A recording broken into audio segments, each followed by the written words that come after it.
nobody's natural at anything. You got to practice, right? So I practiced a lot, sold $15 million a year in construction. So sales weren't hard for me. They were originally, but after repetition, we got past that. One day after using my Instagram as a wholesaler, so I was wholesaling with We Buy Ugly Houses for a couple of years. We were doing about 6 to 8 deals a month. And I was documenting my journey on Instagram. Homevestors comes to me and says, you need to turn your Instagram and your Facebook off because we feel like you're getting outside lead sources that, we can't track or we don't like. And I basically just said, I'm out of here, right? I need to have my own brand. I need to be able to brand myself. I need people to know what I'm about.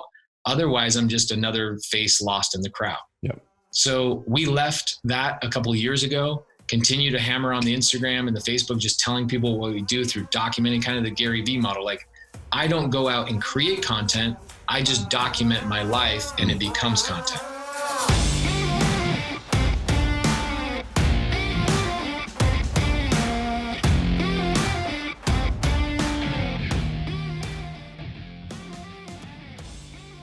What's up, y'all? Got an amazing guest with me today. And I actually came across Pace. Many of you already know who he is.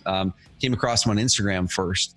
And he'd been a Carrot customer for quite some time, a couple of years ago. And I absolutely love what he's doing in his business. So I'm like, Brady, let's get Pace on the show. And there's a few reasons for it. Number one, love his energy. You guys are going to be able to meet him. But also number two, is the way that we're, the part of the market that we're getting into right now. We've been talking about it for years, y'all. This isn't anything new. It's not coronavirus related. I think some of that just has sped some of it up. Is we've been at the back end of a 12-year bull market.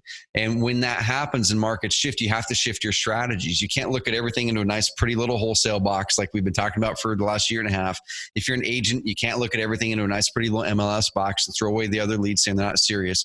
You've got to come into those transactions while looking at it from a more different creative perspective. And my guest today, Pace Morby, does that. And right before we hit record on this, he said, man, we're working on whatever the number is, 40, 50 transactions right now in the Phoenix market. And we'll kind of dig into that more, but the majority of them are using subject to and other creative models. So this is exactly what you guys need to learn right now to stand out, to win, and to continue to thrive as the market shifts. And if you guys don't start to do certain things like this, then you're going to find yourself going, man, it's harder and harder to get deals. It's harder and harder to get sellers solve their problems. It's harder and harder to get deals at these numbers. Well, this is the way you add value and sell profits. So without further ado, welcome on the Carrot Cast, Pace Morby. Thanks, man. Brother, thank you so much. One of my favorite things that you just pointed out was like wholesalers in this time are worried about what's going on, right? Basically, here's what you have. You have two choices in this market. You have a choice of either getting better at being a wholesaler, negotiating better and getting sellers at deeper numbers, or your other option is to be creative, right? And so I had a wholesaler the other day. He goes, okay, let me get this straight. So subject to is like another tool that I can use. And I said, subject to is a tool, yes. But creative finance altogether is the tool belt. Wholesale is a tool, subject to is a tool, seller finance a tool, novation agreements and all those kind of things are just tools. And so and I asked this guy's name's Tim. So I said, Tim, would you walk on a construction site to build an entire house, just a plot of dirt? Would you walk onto that plot of dirt with just a hammer in your hand? And he goes, no. And I go, look, the hammer will be useful at some point in the process, maybe when you're nailing shingles or you're putting the framing together. But how do you dig the trenching? How do you get ready for footings? How do you, do the plumbing and the electrical and all that stuff with just a hammer? And I said, that's what it's like when you're trying to buy a house from a motivated seller, is that not all tools work. And so I go in, no matter what the market is doing, I can convert at a double, triple, or quadruple rate as anybody else because I simply understand what tool to use in that situation. Dude, and that's so important. And before we dive into you first, like I want to dive into your backstory, who you are, really introduce people to you. I want to dig into that thought process a little bit more. So let's take it back to the contractor analogy, right? So y'all, if you can imagine this, because I'll talk with a lot of investors, a lot of agents too, where when the market was going up and up like this, and in some markets it's still really, really, really strong, right? But when the market was going up and up, you could throw away away leads and still do really good. Like you could go, oh, well, I got this amount of leads and these 5 people weren't quote unquote serious like that. I'd have investors saying, oh, they wanted retail, like they weren't realistic, or, it was a mobile home. That's not what I want. Or, like all these reasons why a lead wouldn't fit their pretty little box, and agents would do the same thing. But if you take the contractor analogy and you go in there and a contractor says, hey, awesome, Mr. and Mrs. person who wants this job done. I've got a hammer here and I can only do jobs that I can do hammer stuff. And so as long as you've got a job that lets me just hammer stuff and not chop stuff and do this, and I can do it. And then the person goes, well, I don't really I need something that does this and this, and it requires this other stuff. And you walk out of there going, oh, they weren't serious about getting their house built. They weren't serious about this project, I love that. It's the same thing with so a lot of our acquisition guys have come from other wholesale acquisition teams, right? They've left, and the reason they leave is they have crappy leads. So I'm coming over to work for you. And I go, that's a crappy attitude because you haven't learned that you're just it's not the leads. Okay. If they have motivated seller leads and those sellers are motivated, they're not bad leads. You don't have enough tools. You have a lack of education. And so what I promise you, if you work for me, I will educate you that when you leave here and you go build your own thing, which inevitably happens when you have acquisition guys. And so instead of us fighting that, we encourage that. You need to leave. We want to help you get there, whether it's 12, 18 months or 24 months, whatever. But when you leave, I want you to be a real estate investor, not a wholesaler who's just a marketer. Now, we love wholesale. We do anywhere between 10 to 15 wholesale deals a month. When it doesn't fit what we're looking at, we figure out what works.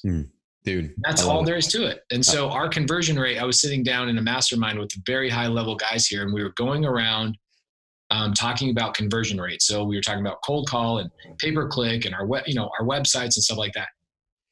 Those leads come in, and we all had conversion rate. So the average conversion rate, this is interesting information. So I'm giving you guys some behind the scenes. Cool. The average conversion rate in Arizona for a cold call campaign, let's say a motivated seller gets talked to by a cold caller. That cold caller puts that into Podio, and then somebody follows up with that seller. That becomes a lead.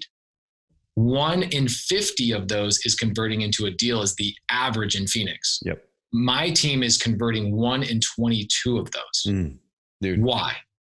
Because we have more tools to utilize. That's all there is to it. It's not that, and the thing is, you can't push a seller to do something they're not ready for. Yep. And so if a seller doesn't have equity, or maybe even a seller wants too much money, right? There's a lot of sellers that have their house paid off, and you get on the phone with them and they go, well, yeah, I'd sell my house, but I'd want a number. Okay. And then the first thing the wholesaler thinks is, this seller's not ready. No, they're ready. They just need you to apply a different set of tools and a different set of tactics to buy that property. Dude, I love it. And I want to dig deep on this episode here. So guys and gals, take out your notepad. We're going to be touching on this in as deep as we can in the next 30 minutes or so. But also I want to make sure to direct you guys to where you can follow Pace, where you guys can see what he's doing. Because on Instagram, he's documenting everything that they're doing over there, the deals, they're walking through the stuff. And he just did a 16-hour live stream the other day answering everyone's questions. So there's plenty of resources. If this is something you're wanting to dive into, we'll guide you over there. But let's kind of pull back a little bit. Dude, for people that don't know who you are, I want you to introduce who you are, what market you're in. I'd love to know what your business looks like right now. Like you already mentioned kind of volume size and some of that 10 to 15 wholesales a month. You're doing a bunch of things that are non-wholesale too on top of that. But what's your business look like? And then the fourth one, I'm throwing a bunch of questions at you. But the fourth one is kind of, what's your family situation look like? I always like to see the version behind the business side of it. So who are you? What market you in? What's your business look like right now? And then what's your family situation? Awesome. So where I got into real estate, my segue was, I was a general contractor for 10 years. And my claim to fame in the construction world was that I was utilizing Instagram so much I never spent any money on marketing as a contractor. I utilized Instagram. About my second year as a contractor, Instagram became a thing. And I used to post before and after photos. And then I would get housewives excited about my Instagram, and I would get it was free marketing. People would DM me on Instagram saying, I saw your before and afters. I want to hire you. Yep. So I saw the power of social media 8-9 years ago. Basically, you can build a business out of it, right? People want to do business with people who do business. They want to know, I want a backsplash done. I want to hire a guy that just did a backsplash yesterday, not a guy on Craigslist who says he knows how to do a backsplash. Very big difference, right? Yep. So it's the same thing with building a carrot site. Is like people go to your site, they want to see that you are actually buying houses. They want to see who you are. So what happened is I landed a pretty amazing contract. I landed a contract with Open Door. And then I landed construction work with OfferPad, who is not in as many markets as Open Door, but anybody that knows Open Door, pretty big company. Then I landed a contract with Zillow. So I was doing all of these guys' construction turns, right? They're buying houses, turning them and putting them back on the market. I was the guy doing all those turns. And we had a team anywhere between 165, depending on the time of the year, up to 200.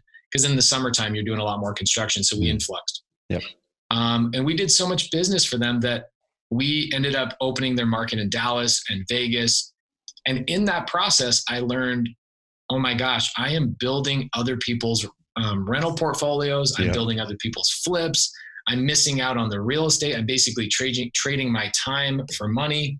And I then ran into Homevestors, which is the We Buy Ugly Houses people. Yep. I did that for a couple of years. My conversion rate was, I was top 3% in the company out of 1,100 people. And the reason for that is I'm nothing special, but as a sales guy in my construction company, I would sell my product. I just was a natural sales guy after 8 years of doing it, right? Yeah.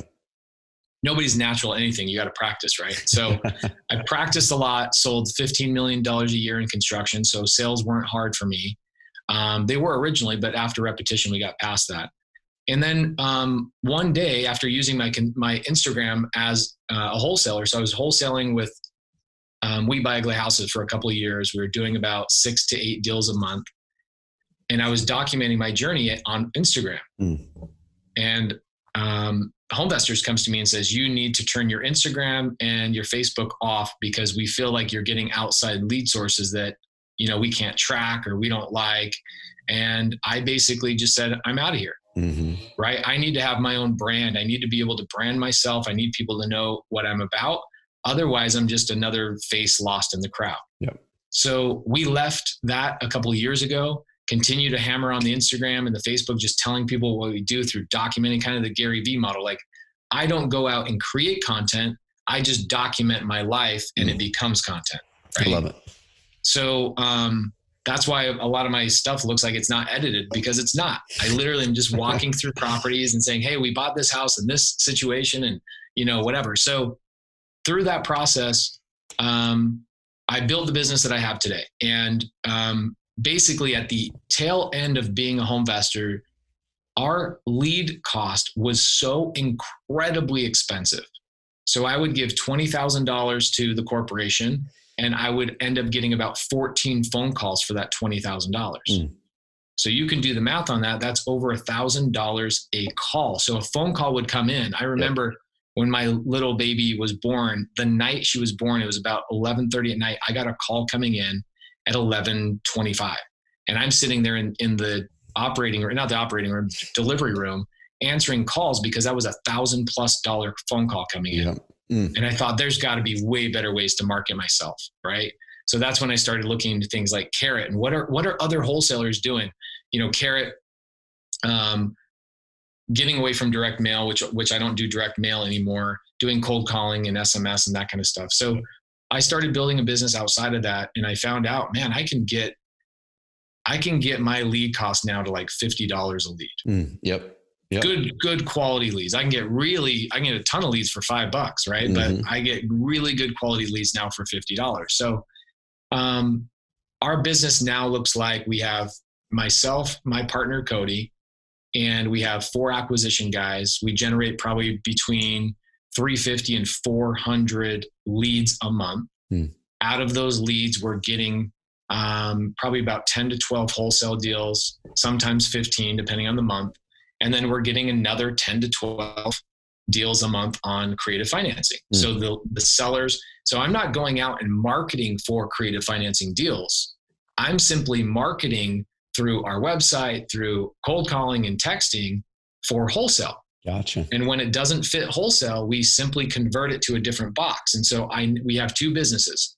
One business is wholesale, and the other business is our creative finance business, which we we'll do one of two things. We will either acquire that and hold it and build our rental portfolio. Again, like some of these houses, I haven't even got into this, but some of my houses I'm buying are 0 down, 0% interest. So it's not even subject to, it's the seller financing it to us at 0 down, 0% interest. We've got a deal I just put on the YouTube where I'm making $1,300 a month. I literally bought the house just for the cost of closing costs, and I turned around and rented it out less than 3 days later. We documented the whole process. And the only difference was that the seller wanted full retail. So we bought it at 130. She wanted 130. We paid 130. It was worth 130 in an as-is condition. Yep. I simply just didn't give her any money. I just took the deal over. We pay her $350 a month because it's 0% interest, and I rent that thing out for like $1,650. Dude, so on that one as an example, because I saw you post that one, and the craziest thing is this, guys. So if you go follow Pace on Instagram, on YouTube, what you're going to see is you're going to see certain deals where your eyes almost go like, how did he do that? You look at it and go, it's just outside of the box, so far from what most house flippers, wholesalers look at, right? Most of them have the calculation of 60, 65%, 70%, whatever it is, ARV. I'm going to make that offer, minus repair cost, whatever it is. Like there's this formula, but almost never does a traditional wholesaler or flipper look at it and go, I can pay full retail for this thing, because they're not thinking about it the right way. So with that one, you're paying them interest only, 300 something bucks a month. Is that amortized over 30 years? Is there a balloon at a certain time? Basically on that deal, because it's 0 interest, right? It's principal only. Yep. That deal, we bought it for $130,000, and our payment to them is $350. Let's see, 350. So yeah, that's a 30-year deal. So we broke out to 30 years. A lot of times what'll happen is we'll structure a deal and let me tell you the story of that so people understand. Yeah. We get a hold of the seller through cold call, same way we always get deals, either cold call from our website or from texting. Get a hold of the seller, find out through a couple conversations, they've already met with a handful of other investors who have lowballed them, right? And most wholesalers will get on the phone with that seller, and the seller says, well, man, yeah, if you're going to lowball me, then don't waste your time. Yep. My ears perk up and I go, perfect. They already have pain. Somebody else has already given them a wholesale number. So now when I come in, I'm the hero. I can pay $30,000, $40,000 more money, and I can still wholesale that deal, which I'll get to, or I can acquire that in my rental portfolio and build long-term wealth, right? So we told the seller, I wasn't the one that set up the phone call. We told the seller, okay, well, if we were willing to come up to your number, we don't want to give you a lowball offer. Obviously, you've gone down that road. But if we were willing to come up to your number, would you be okay giving us terms on that purchase? That's the simple sentence you say to a seller to convert them from wholesale over to creative finance. Gotcha. Okay, cool. And that's it. That's as simple as it is. And they go, what's terms? And then I typically tell people this story about my F-150, and I'll tell you this story real quick. So my team tells sellers this story all the time. I tell this story like I'm a stand-up comedian telling the same joke 25 times a day. But here's the story I tell sellers, and I train my team to tell sellers. When the seller says, what are terms? What does terms mean? I'm confused by the word. Yes, I speak English. I know that the word terms means whatever, but what do you specifically mean? Yeah. So instead of getting to subject to and creative finance and all these tricky words and notes and deeds of trust and all that stuff, I never bring any of that up. What we do is we tell the seller, we go, look, so about 8 years ago as a contractor, I had a truck that I used for a very, very long time. I loved that truck. I took my family on road trips. I used the truck to make money in my construction company. And I had a lot of emotional connection to that truck. I wanted to then sell it because it had gone over 200,000 miles. It was just causing more problems for me at that point than benefits, but I still loved it and appreciated where it came from. And I wanted to sell it for $10,000. Unfortunately, I went on Kelley Blue Book and I found out it was only worth $5,000. So isn't that familiar with a lot of sellers we talk to? They want 180 for the 130 house, or they want 180 for a 150 house or whatever. Or heck, even 180 for a 180 house. How are you going to make money on that? So I tell the sellers, so what I did is I said, you know what, screw it. I'm going to find somebody that sees the value in this truck. Who cares what Kelly Blue Book thinks? Who cares what Zillow thinks? Who cares what anybody thinks? So I put it on Craigslist for $10,000. 3 months later, not a single call. My wife comes up to me and says, hey, sweetheart, maybe it's time to change your ad. And maybe you should tell on your ad that you would be willing to take payments. And I'm like, oh my gosh, that's so brilliant. So I went back to Craigslist, and after 3 months of no calls, the only thing I changed on my Craigslist ad was one thing. And it was on the subject line. It said, F-150 will take payments. That's it. I had to turn that ad off 30 minutes later.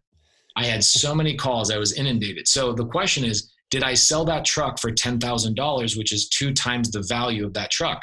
No, I sold it for $12,500 because I was willing to let somebody give me $500 down and make $200 monthly payments until it was paid off. Gotcha. Yep. So what happened is the value for that guy that bought that truck is that his name is Jose. He was a painter. Jose took my truck. He went out and provided for his family, making $6,000 or $7,000 as a painter every single month. Gotcha. So for him, did he overpay for the truck? Absolutely not. He did not overpay for the truck because the value he received far exceeded the purchase price. Gotcha. So what I then tell sellers is I say, so that's what I'm asking you to do, is I can come up to your price as long as we can work something out where I can then take the value of this home and make more money off of it on the back end. So when a seller says, okay, well, what does that look like? I told the seller, and we record, by the way, we record all of our seller conversations. So when I went to this house personally. So I went to the house personally. I always tell the seller, say, hey, look, I've got a team I need to train. I've got new employees that need to understand how I talk to sellers. Do you mind if I record this conversation? So I record every conversation with my iPhone, and I upload that to my free Facebook group just so people can hear literally how I talk to sellers. That's good, man. So this seller says, okay, well, all these other investors are lowballing me. And because I know the wholesale number, which was $70,000. I go, yeah, they're probably around $70,000 to $90,000. She goes, yeah, absolutely. I go, yeah, those low ballers. I go, look, I buy property, but if she would have let me, I would have bought the property at $70,000, $90,000. Yeah, for sure. But I already know that's not a good fit for her. She has the house paid off free and clear. She doesn't have any financial pain. Gotcha. The pain she had is she had a relative living in the property not paying rent. Gotcha. Yep. And she was sick of the house. It was in good condition. She was just sick of dealing with it. And she said, you know what? Basically, at the end of the day, if I can just get a monthly payment from this, I really don't care about getting all that money up front. I go, great. So I obviously told her the F-150 story. And she says, so what kind of terms would you provide? And I go, you know what? I could give you my terms all day long, but they're always going to be the same. It's going to be $0 I want to buy this house for. So let's not start at my number. Let's figure out your number first. So she goes, okay, great. I want $20,000 down and I want 8% interest on the deal. I go, great. I am definitely not a good buyer for you. This is all in my recording, by the way. I go, I'm definitely not a good buyer for you. And I'll tell you why. I have a lot of other opportunities coming my way where people are willing to give me $0 down and 0% interest. So I can potentially help you find another buyer if that's what you're looking for, but I think you're out of line a little bit. What do you really want to accomplish and why is that important? She said, well, I just want to make sure this is a secure transaction, so I want a lot of money down. I go, okay, great. What if I could just show you that I've bought other properties and I've partnered with other people and I've done a lot of things? Would that be enough security to let you know I'm a serious buyer? She goes, yeah, if you could do that, I would be willing to negotiate. And I go, great. So we worked out a deal where she got $0 down. I pay 0% interest on a $130,000 purchase. I bought the house and took it over seller finance. So she's my bank and we make a $350 payment to her every single month, interest free. Dude, so here's a couple things I want to unpack here for everyone listening to this. I so appreciate the way that Pace walked through step by step how that conversation unfolded, because what oftentimes happens is people will hear the terms of a deal like that, and then there's all these gaps in between the terms on the end and that first initial part in the convo. And they're like, okay, well, how did you end up getting to that where you and the seller met? You had a meeting of mine. So one thing that you did in there, which is really, really awesome, and I want people to pick this up. We had Steve Trang in the podcast, so I know you know Steve, 3-4 months ago, I think, and he's amazing at negotiation, as are you. And one thing that I like to use quite a bit, and it's not a tactic, it's just the way that I am, it's my personality, is I try to disarm people when we start to talk about pricing, right? And I want to see if people pick that up in there. It's not a dishonest tactic, it's me being me. And so when people talk about pricing, like I was on a call with Cody Sperber, so we got another guy down there. Him and I were talking, he moved everything over to Carrot. Getting way better results now a couple months ago with our concierge program. And he was talking pricing. Cody's a guy who I know well. Like, dude, so how much is this going to cost us? And I'm like, I don't remember what I said. He said, he threw out some sort of number. I'm like, oh, dude, it's only gonna be like 10 grand up front and a couple grand a month. And I just kind of like sat with it. It was a joke. Like, it was a joke, but it was so far off from reality. You have to mention something so far off from reality that then you can joke about it and you can kind of get their feeling for it.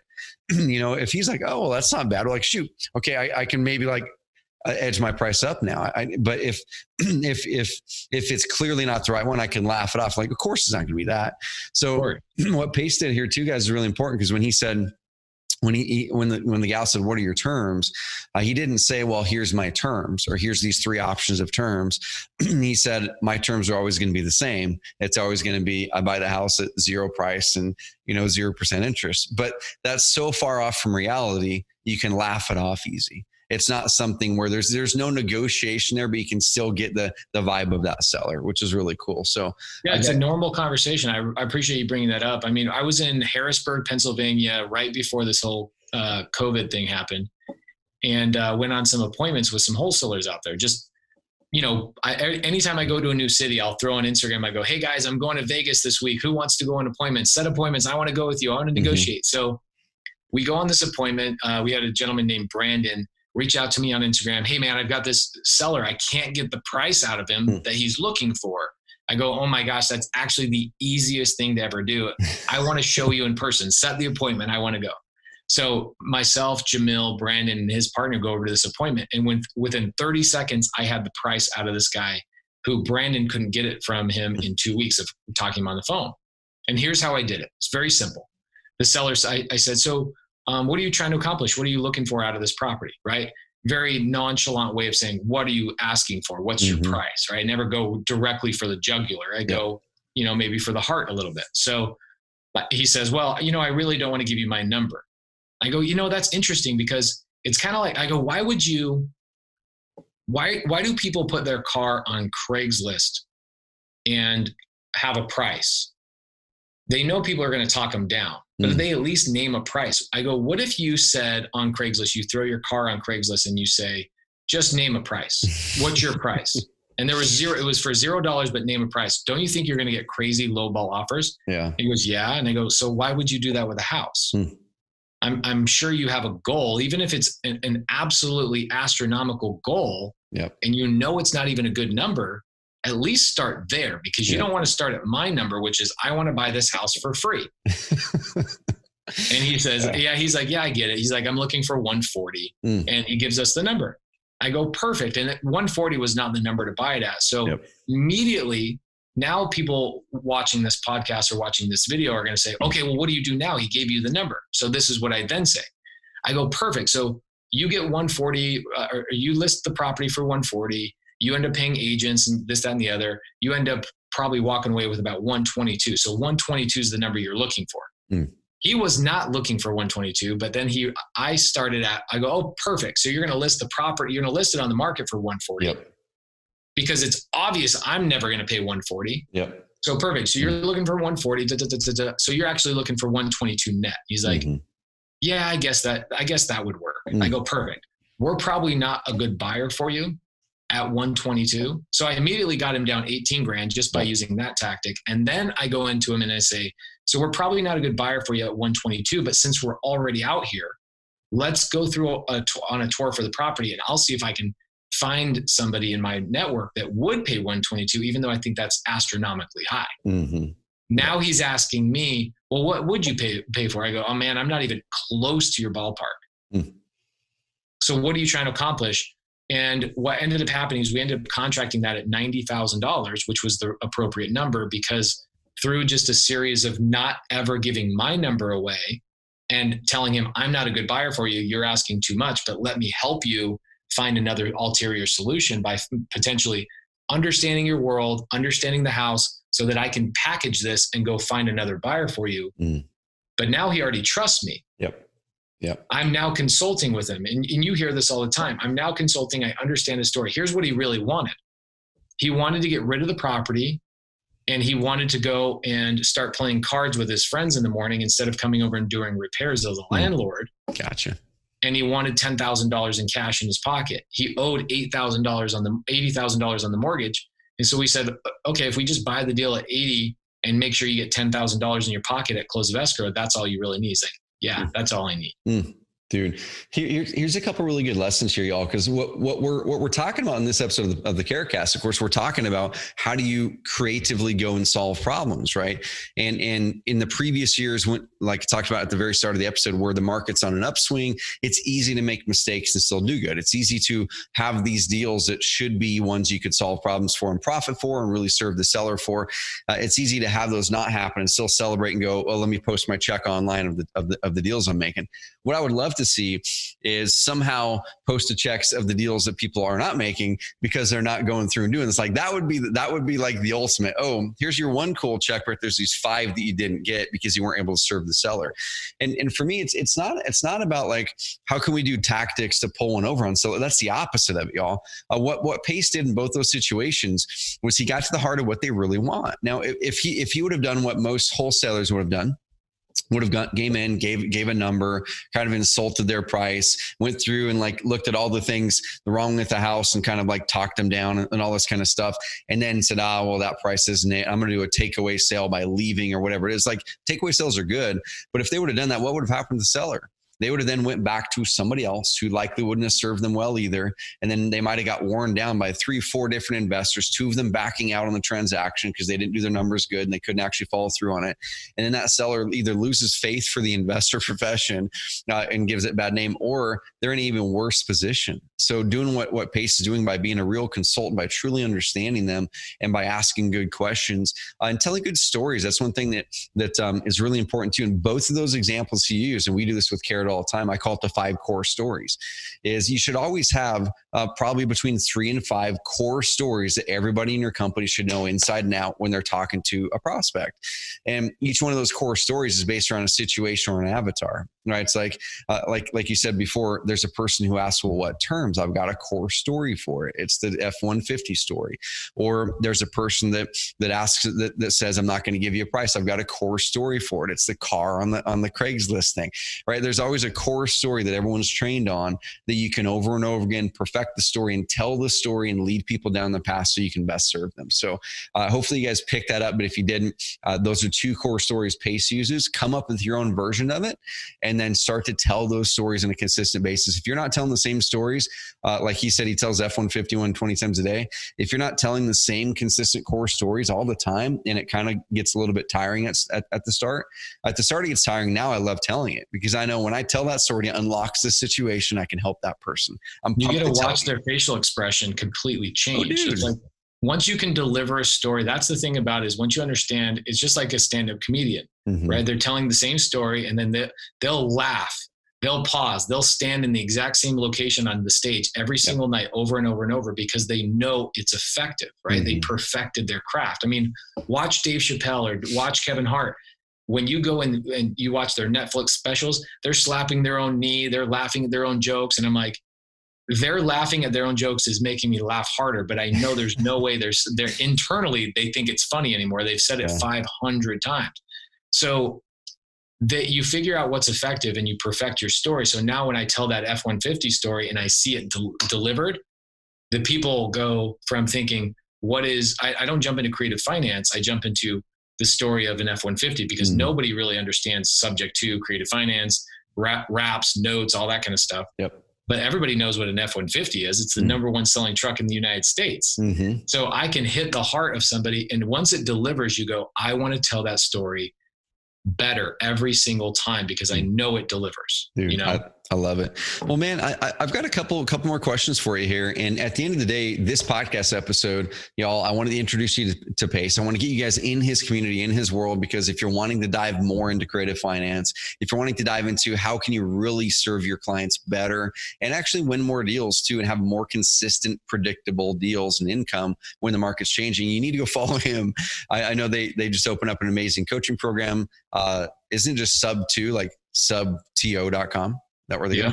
So sub2, subto.com. Go check it out. Go follow him on Instagram, PACEMORBY. Follow him over there. I've got 3 more questions for you. So one of the questions has nothing to do with real estate, but I'm just really curious, dude. So the peace sign on the hat that you're wearing there, people can see it visually. It's all over your branding on Instagram. Yeah. What's the story behind that, man? It's actually a really interesting story. Cool. So it came from one of my sellers. His name is Dave.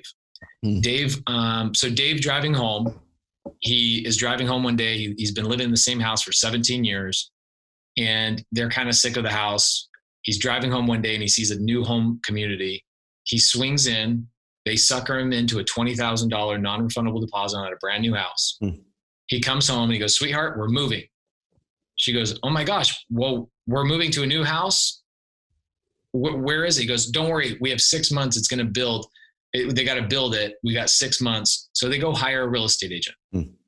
Unfortunately, Dave had been living in the house for 17 years, but he refinanced his mortgage in 2008, right at the very top of the market. Gotcha. So he refinanced it at $410,000. And then in 2008, it crashed. And now after 10, 11 years, it finally is back to what he owes on the mortgage. So he basically has no equity, but he believes, I can sell this house, get rid of it, and I can move on. Well, they hire a real estate agent. 5.5 months later, they still haven't sold the house because every time the agent gets an offer, it requires Dave to cut a check to get rid of the house because there's no equity. So the real estate agent, 2 weeks before the end of the listing, calls me up and she says, "Pace, I know you do creative stuff.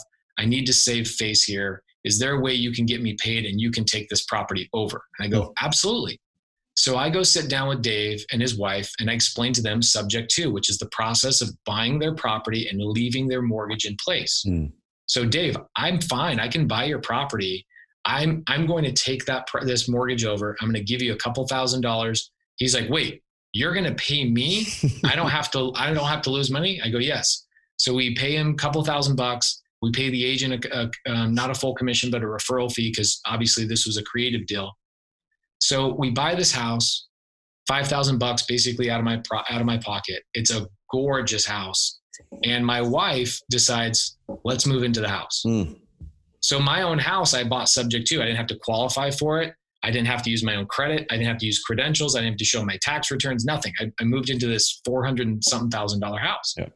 So in the process, Dave just keeps texting me late at night and he's just like, "I can't believe this is real. I can't believe you allowed us to move on to our new home. We didn't lose our non-refundable deposit." And I said, "Hey man, that's the amazing thing about creative financing. Have a good night." So I wake up in the morning and he had sent me a text message, and the text message was subject to with a peace sign. Oh, I gotcha. And I'm like, how amazing is it that I got a seller so excited about creative financing that he's sending me text messages with emojis for subject to. That's awesome, man. And so what that does, and the reason I told that whole story is about what creative financing can do is it can solve people with no equity. I moved into that property because it's a single level home and I have a very young daughter. We moved out of this big home that's, stairs and all that kind of stuff. And, the seller not only was willing to give me his mortgage and leave it in his name, but he was so excited about it that he was like, "Hey man, can I be on like a podcast and tell people my story about how you saved my family from having to cut a check and yada, yada, yada." So this was 6 months ago. And I decided that is the coolest thing because I've been telling people for years, you either have to get better or you have to get creative. And my people that know me are like, "Oh, let me guess, you're going to throw this in my face." So it kind of just, was very synergistic, and it just happened in a way that I go, I'm going to brand that as my brand for subject to. Dude, I love it, man. And there's with branding. I mean, I'm big with branding here with Carrot, and there's so many different things to it. Or there's the literal part, right? There's the to part of it, but then there's the extra meaning that you had behind it, which was the 1, 2. And then there's also the part where someone who doesn't even know what the heck that means or subject to, it's kind of cool, right? It's like, it's almost like the peace sign, or he's approachable. He seems like a cool dude. He's got this like peace sign on his hat. And it's awesome. And we try to do that with Carrot too. There's meanings behind it. You know, the carrot, dangling the carrot. What should your website be? Well, it should be a carrot that people latch onto. It's fun. But also there's people that wear our Carrot shirts, have nothing to do with our software, don't even care about it. They just like the cool carrot thing. So that's really good branding, man. I like it. Thank you, brother. Dude, so last question for you, then we'll wrap it up because I know it's getting the end of the day. We didn't have time today, guys, to go into all of the different types of creative finance. So we want to send you guys to sub2.com, send you guys to Instagram, Pace's Instagram, where you guys can really follow him, his YouTube. Just look him up. It's a unique name. It's not like it's John Jones or something. So pacemorby.com or Pace Morby on YouTube and Instagram. But the big question I've got here, man, kind of on the marketing side, because of course on Carrot, that's our primary gig is marketing, helping you build authority, helping you attract the highest quality prospects, closing them. But one thing I'm a big proponent of is what we do is one part of the marketing mix, but your biggest part of your marketing is where you're going to be activating demand, usually with outbound, right? Outbound activates the majority of the demand. Inbound attracts the most motivated, the highest margin, the quickest to close. And so doing those 1-2 punch is great. But I know you do a lot of different marketing. You say to bring three to 400 deals in, or 300 to 400 leads in a month. At a high level, what's your marketing mix look like? I know most of it's offline, but what's that marketing mix look like so people can have context? Oh, he does 20 to 30 deals a month. What does it take to get there? So we do a lot of door knocking, believe it or not. I stopped kind of talking about that the last couple of months because obviously COVID has slowed that down. But we do a lot of door knocking, pre-foreclosures primarily, also tax delinquent. What I found is that cold calling and texting is getting more and more challenging, right? Carriers are figuring out how to block text messages. And also there's more and more laws that are going to start coming out about it. People are getting inundated with phone calls, getting slammed. I mean, every seller that we talked to, I talked to a seller yesterday on that 16-hour live I did.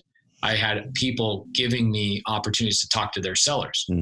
And almost every one of my opening lines to the seller is like, hey, I imagine you're getting inundated with phone calls and text messages, right? Trying to hit a common chord there. Like, oh my gosh, how are these people getting all my phone numbers, right? We found a couple of years ago that we were getting deals from pre-foreclosure, tax delinquent people in high pain situations that would not pick up their phone. They would not answer text messages because they were burying their head in the sand, and they would throw out all their mail because it's probably a bill collector. So when you don't have the ability to text, call, or direct mail that person, what do? You go stand on their door and show them I'm a real person. And door knocking, I talked to Don Costa about this a lot. Don Costa started his career as a door knocker. I would say that a good half of the year in 2019, on a month-to-month basis, more than half of our deals came from door knocking. So, and here's where it came from. So we would do cold callers. So we have 5 cold callers in the Philippines. And then we have 2 texters in Colombia that are just managing our text campaigns for us all day long. And whoever was not responding from cold call or text messages, we would then send that to our door knocking team and say, we can't get these people in foreclosure to answer the phone, pick up their phone calls, whatever. And then they would physically go out and knock their doors. And so we were just tag teaming all over the place and doing a really good job of that. So we spend, I'd say, like, just to give people, I'm a full transparency dude because I want people to I'm a monkey see, monkey do kind of guy. I want to know the real nitty gritty. We spend combined between, website subscription, Podio, our cold callers, text messaging, all that kind of stuff, every bit of marketing across the board. We spend about $16,000 a month in marketing. And I'd say we generate about $150,000 out of that. Dude, that's awesome. Pretty dang good. So I'd say, one of the things that people don't even realize, and I don't know if you have other people that are subscribers of Carrot that utilize your website for this, But one of my best resources for buyers, not cash buyers, but lease option buyers. Yep. So we have a website that's basically a no qualification. Hey, we can finance, we can get you into a house with no financing. You don't have to go qualify for a bank. We utilize Carrot to get those people. So I get like 2 to 3 people a day just from our natural Carrot site on the back end of people that want to buy a lease option, or they want to get into a wrap type of deal. Once you realize the power of people coming to you, those are the best quality leads. So same thing with the front end, our website, PPC stuff, that is the best, highest quality lead because it's coming into you rather than having to do outreach. What I think the analogy you also missed with Carrot is that I can go down to the grocery store and buy a carrot every time I want to eat a carrot. Mm-hmm. Or I can plant a garden of seeds and let those carrots continually grow for me, right? Yep. So that's essentially what you're doing with a website. You plant the seed and it continues to harvest. You can continue to eat off that farm. So what you do on the front end and also the back end, you build it one time. Yep. That's the challenge with cold calling and text messaging is I got to go out and do it every single month. I got to keep paying cold callers and texters. So kudos to what you guys are doing. I mean, a lot of my students in the mentorship program that we're building out, we're teaching them how to go find lease option buyers and, buyers that will buy subject to type of deals through utilizing the back end on Carrot. So we actually have 4 sites. We have wholesale acquisition. And then we have a private money website, right? Raising private capital. Or JV partner with us type of thing. Then we have wholesale disposition for traditional cash buyers. And then we have a whole nother website for lease optionees and people are looking for rent to own type of stuff. It's amazing. So I appreciate what you guys are doing. Dude, I appreciate that big time, man. Cause it's one of those things where, with the lease option ones, a lot of people ignore those ones, right? They mostly everyone's like, I want to get the seller site. And lease option leads, number one, convert way easier than any other type of lead in our system, including cash buyers. So guys, we have so much data and we're getting better and better at yanking the data out. That's one of our big efforts. We hired a data analyst, full-time person. Now we're going to be getting the data out. But on average, a cash buyer site is going to convert somewhere between 20 and 35% of everyone who lands there into a lead. A lease option site is going to convert somewhere between 25 and 50% of everyone who lands into a lead. Motivated seller, depends on the market, depends on the traffic source. You're going to see between 1 and 5 and 1 and 20%. Really, there's a big range there. But y'all, you guys can get those lease option leads really easily. And there's a lot of spots to do it. Easy. So we were using bandit signs when I first started getting lease option leads or people that I would sell on seller finance. We would go out and do $500-$600 worth of bandit signs on every single house. And then they get torn down and we're fielding calls from people who aren't even serious. Then we would go on Facebook Marketplace and Craigslist, which still is somewhat effective. And we do utilize those as well. But once we figured out how to build the Carrot site and to use the natural SEO, especially with your guys' software and what you guys understand how to do, we get an average of 2 to 3 leads a day of people that are like, hey, I saw your inventory on your site. It's not exactly what I'm looking for. Can you make sure?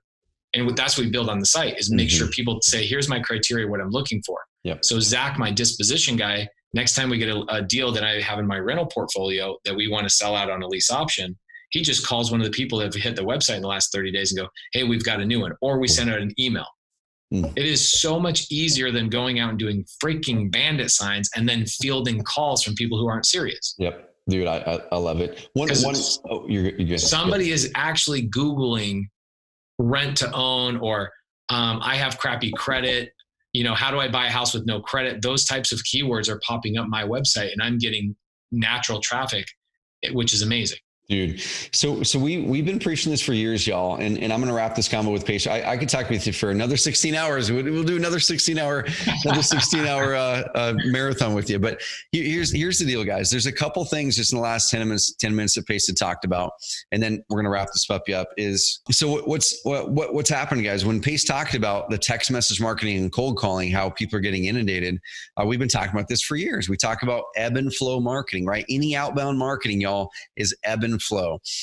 What happened with direct mail is it got really saturated. Everyone's getting 20 pieces. Direct mail response rates go down. Okay. It doesn't mean it doesn't work. It just means the response rates go down. You got to put more out to get the same result.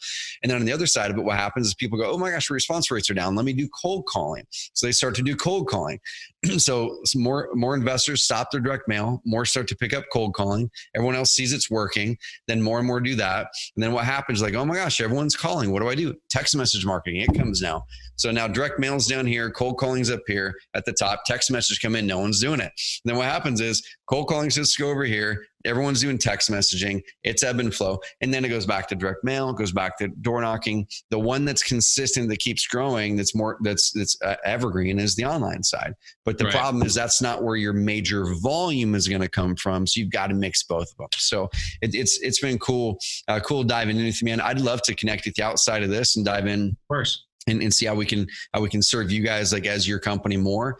I know you guys are customers. I'd like to see. Well, we've got like just today, the new mentorship program that just came out. We just had 11 people sign up just today, and we've got 1,400 people booked for phone calls with our team to get signed up. 1,400 just from people that have been following me for the last couple of years, right? Dude. So one of the things we're going to be implementing is teaching people how to go and find lease option buyers and wrap buyers through utilizing Carrot.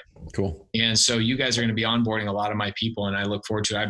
I'm touching base with 2 people on your team, one guy helping us kind of reach out and help people. And then you have another guy that I think coordinates building the sites and all that kind of stuff. So we're communicating with your team. Amazing team, by the way. Thanks, you. Man. So you guys are going to be doing a lot for us, and I appreciate what you've built.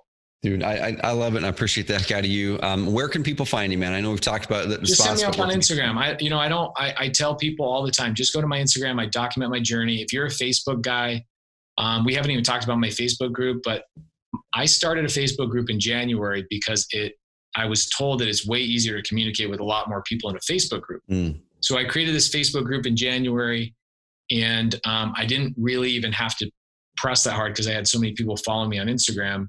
We've had 15,000 requests to be in the Facebook. We've accepted about 6,000 people. So we have 6,000 people in there, and that's where I went live yesterday for 16 hours and just answered everything known to man on creative financing. So if you want just daily tips and all that kind of stuff, hit my Instagram. But if you want to hear seller recordings, you want to see how we do our business behind the scenes, and it's completely free. We don't charge for our Facebook group. It's completely free. Just go there and hang out in the Facebook group. The community is crazy active, and it's actually somewhat overwhelming how much information is in that Facebook group. So go check that out. It's called Creative Finance with Pace Morby. Dude, I love it. Guys, gals, please go follow him. Plug into that. Shift the way that you're doing your business. Shift towards creative. Close more deals. Help more sellers. Help more buyers. And truly be a better servant in this industry right now. So give this a rating and review. As always, hit subscribe to make sure you get these episodes a week before they ever land on the blog. And Pace, thanks for joining us, man. Have an amazing rest of the week, guys. Appreciate you. Thanks, dude. Likewise.